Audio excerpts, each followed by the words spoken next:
So, International Women's Day was just a few days ago, but we're talking about the conversation around women. It's going to go around the clock as far as March is concerned. I mean, Yeah, it's yeah, yeah, practically a month. yeah. But let's focus on the theme for this year, Give to Gain. When you hear that phrase, what does it mean in the context of women's leadership and progress today? The give to gain just mirrors what we call seed and harvest.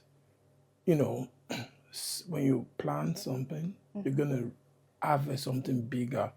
So, seeing women as a fertile ground that if you can plant the right thing, they multiply it back to you. It's just like typically in different homes, if you plant love and you extend it, you're going to receive, should I say, not a oven in your house, but you have an even in your house, something very big, because you're given. So it means when you deprive the ladies around you or your wife opportunity to grow, then you are losing much more because women multiply, whether that's their nature. So it just makes sense. But even looking at this conversation, it means if we keep saying give women opportunity, I feel it's a biased conversation. Why? Because give humans that can do the job opportunity. Why do we have to constantly campaign and say, tell people and say, it's not a men's world alone? It's not, men cannot live alone. So it means that we don't have a choice than to give women opportunity. And I can tell you, things are changing gradually. You can see in the corporate space, people giving opportunity to women, but we need to scale it more. The women density in critical role is still very, very not so significant. And people still have this conversation that is a woman. I hate that conversation. It's about the job. It's about what you want done.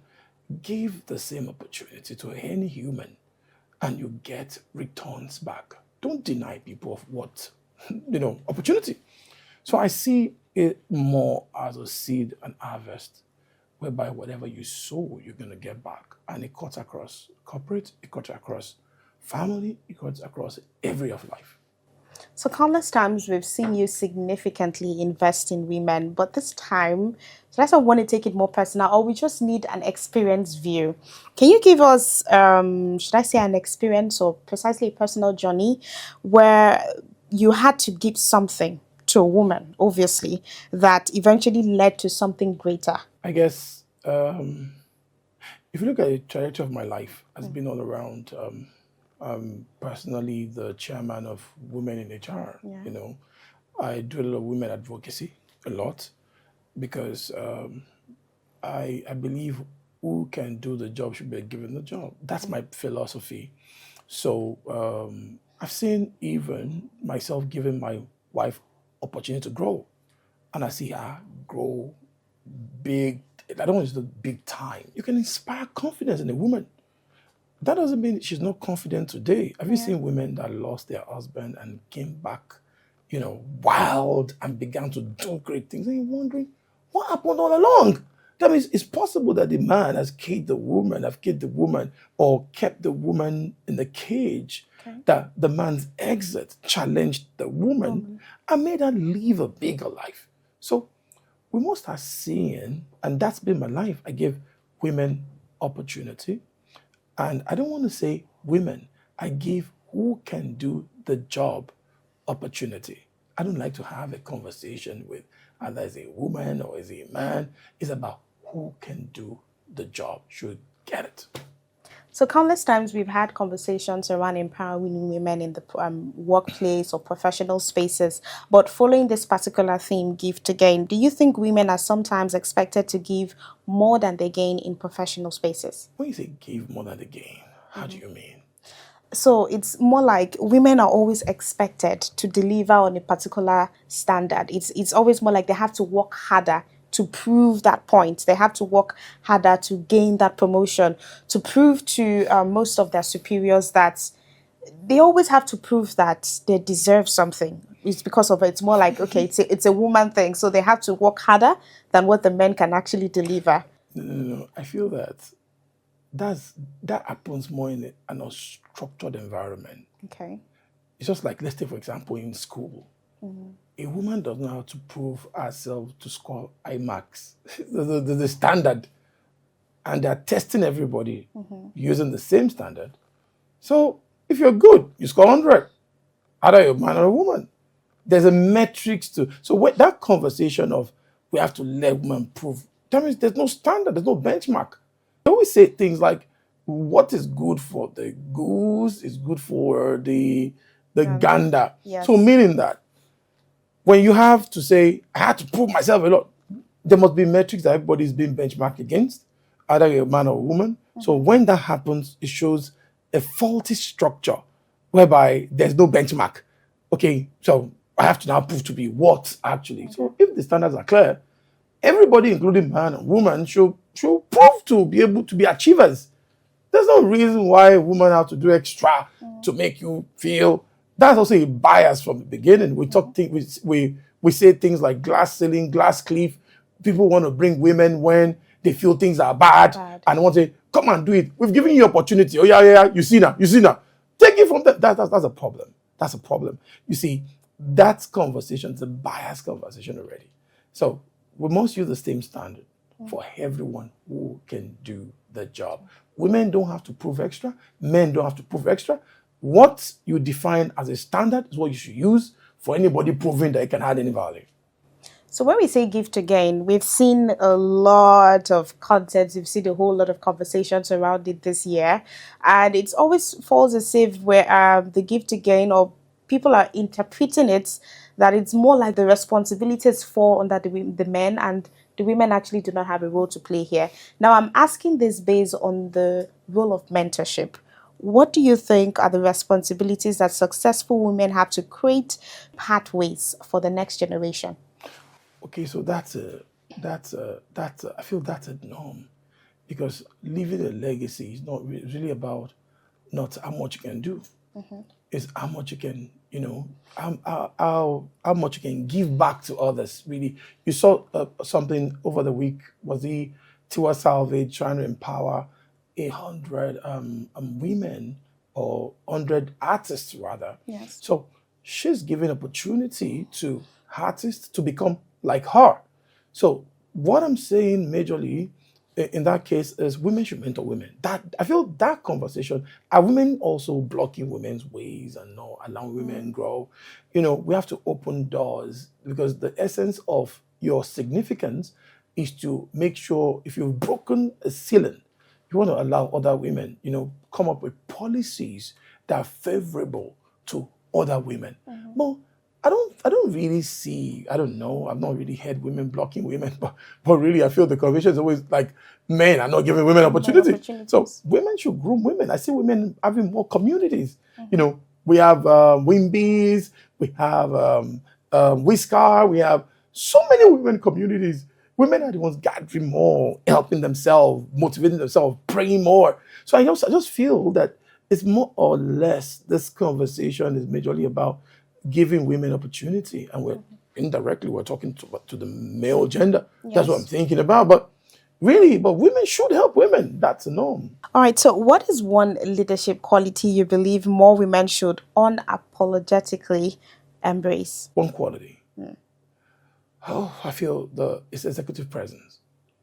Because when you don't look like who we are looking for, because you don't carry yourself, you don't have the right wisdom, knowledge, aura, confidence to make people listen to you. Okay. Communication is not only about what you say.